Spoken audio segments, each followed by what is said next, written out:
Plastic waste મુદ્દે high court હવે નારાજગી વ્યક્ત કરવામાં આવી છે।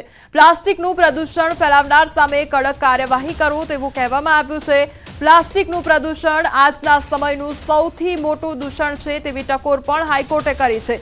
યોગ્ય રીતે મેનેજમેન્ટ ન કરી શકનાર સામે પગલાં લો, પ્લાસ્ટિક વેસ્ટ મેનેજમેન્ટ ન કરનારા સામે કડક પગલાં લો અને મહાનગરપાલિકાઓ અને નગરપાલિકાઓ સામે પગલાં લેવા સૂચન કરવામાં આવ્યું છે। ગુજરાત પ્રદૂષણ નિયંત્રણ બોર્ડની જવાબદારી માત્ર મોનિટરિંગની નથી, જીપીસીબીની નબળી કામગીરી પર હાઈકોર્ટની નારાજગી વ્યક્ત કરવામાં આવી છે। हमारी साथ हाल संवाददाता मौलिक जोड़ाई गया है। मौलिक, हाईकोर्टનું કડક વલણ પ્લાસ્ટિક વેસ્ટને લઈને કરવામાં આવી રહ્યું છે, શું અપડેટ તને લઈને?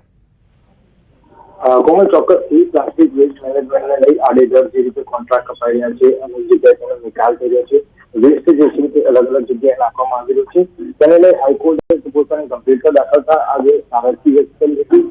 પ્લાસ્ટિકનું જે પ્રદૂષણ ફેલાવનાર છે તેમના વિરુદ્ધ કડકમાં કડક કાર્યવાહી કરવામાં આવી અને જીપીસીબી તેની કાયદેસરની કાર્યવાહી કરી તેમની વિરુદ્ધ ફરિયાદ પણ દાખલ કરી। આ પ્રકારની ટકોર જે છે તે આજે પીઆઈએલમાં દાખલ કરવામાં આવી હતી। મહત્વનું છે કે ગીર અભયારણ્ય અને ઇકો સંસ્કૃતિ ઝોન જે છે ત્યાં કેટલાક વખત આ પ્રકારના પ્રદૂષણો જે છે તે ખૂબ જ મોટા પ્રમાણમાં જોવા મળે છે। પ્રતિબંધિત પ્લાસ્ટિક જે છે તે ગેરકાયદેસર રીતે હેરાફેરી થાય છે, તેનો વપરાશ પણ કરવામાં આવતો છે અને તેને લઈ હાઈકોર્ટે પોતાની નારાજગી પીઆઈએલમાં વ્યક્ત કરી હતી। જી મૌલિક, સમગ્ર માહિતી બદલ આપનો આભાર। લાલ ટામેટાએ ખેડૂતોને રાતા પાણીએ રોવડાવ્યા છે। ટામેટાના ભાવ તળિયે બેસી જતા ઢોરને ખવડાવ્યા હતા ટામેટા। તો કચ્છના નખત્રાણાના ખેડૂતો પરેશાન થયા છે। 2 થી 3 રૂપિયા કિલોના ભાવ બોલાતા નારાજ જોવા મળી રહ્યા છે। 100 રૂપિયે કિલો વેચાતા ટામેટાના ભાવ 2 રૂપિયા થઈ ગયા છે। હજારો રૂપિયાનો ખર્ચ પેટે પાટા બાંધી રાત દિવસ મહેનત છતાં જગતના તાતને લાલ ઘૂમ ટામેટાએ રાતા પાણીએ રોવડાવ્યા છે। 2 મહિના પહેલા આ જ લાલ ટામેટાના 100 રૂપિયા આસપાસ ભાવ બોલાતા હતા, જ્યારે આજે એ જ ટામેટાને 2 મહિનામાં 2 થી 3 રૂપિયા પ્રતિ કિલો બોલાઈ રહ્યા છે ભાવ। ખેડૂતોમાં ભારે રોષ સાથે ચિંતા જોવા મળી રહી છે અને પોકારીને કહી રહ્યા છે કે અમારી મહેનત તો ભગવાન ભરોસે, પણ અમે જે ખર્ચ કર્યો તેના પ્રમાણે પણ ભાવ નથી મળી રહ્યો। આ તરફ સુરેન્દ્રનગરની જો વાત કરવામાં આવે તો ત્યાં આગળ પણ ખેડૂતો દ્વારા વિરોધ કરવામાં આવી રહ્યો છે। જે સમસ્યાઓનો સામનો સતત ખેડૂતો કરી રહ્યા છે તેના કારણે 3 થી 4 ગામના ખેડૂતો વિરોધ નોંધાવી રહ્યા છે। વીજપોલ નાખતા પાકને મોટા પાયે નુકસાન થઈ રહ્યું છે, તો ખાનગી કંપની ખેડૂતોને વળતર આપે તેવી માંગ કરી રહ્યા છે। સુરેન્દ્રનગરના લીંબડી તાલુકાના ખેડૂતોએ વીજ લાઇન નાખવાની કામગીરીનો વિરોધ નોંધાવ્યો છે। ખાનગી કંપની દ્વારા વીજ લાઇન અને વીજપોલ નાખવાની કામગીરીને લઈ ખેડૂતોએ વિરોધ નોંધાવ્યો છે। ખેડૂતોના જણાવ્યા પ્રમાણે તેમને કોઈ પણ જાણ કર્યા વગર વીજપોલ નાખવામાં આવી રહ્યા છે। આ કામગીરીથી પાકને મોટા પાયે નુકસાન થતા ખેડૂતોમાં રોષ ફેલાયો છે, ત્યારે ખેડૂતોને પૂરતું વળતર ચૂકવવામાં આવે તેવી માંગ સાથે ઘનશ્યામપુર, જનશાળી, બળોલ સહિતના ગામોના ખેડૂતોએ વિરોધ પ્રદર્શન કર્યું છે।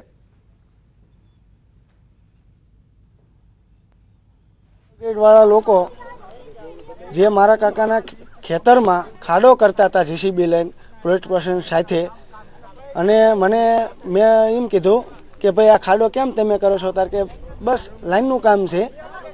તો મેં એવડે લોકોને એવું કીધું કે તમે એસ્ટિમેટ આપો, કેટલું વળતર છે, શું છે?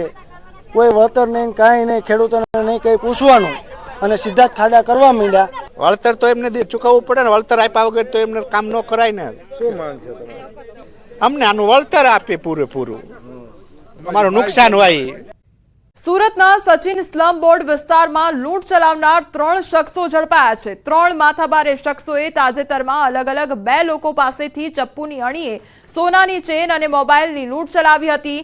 ભોગ બનનારાઓએ સચિન પોલીસ મથકે ફરિયાદ નોંધાવી હતી। પોલીસે ફરિયાદને આધારે ગણતરીના કલાકમાં 3 આરોપીઓને ઝડપીને બરાબરની સરભરા કરી ઘટનાનું રિકન્સ્ટ્રક્શન કર્યું। પોલીસની સરભરાથી આરોપીઓને ચાલવામાં પણ ફાંફા પડ્યા હતા। ઝડપાયેલા આરોપીઓ ગુનાહિત ઇતિહાસ ધરાવે છે।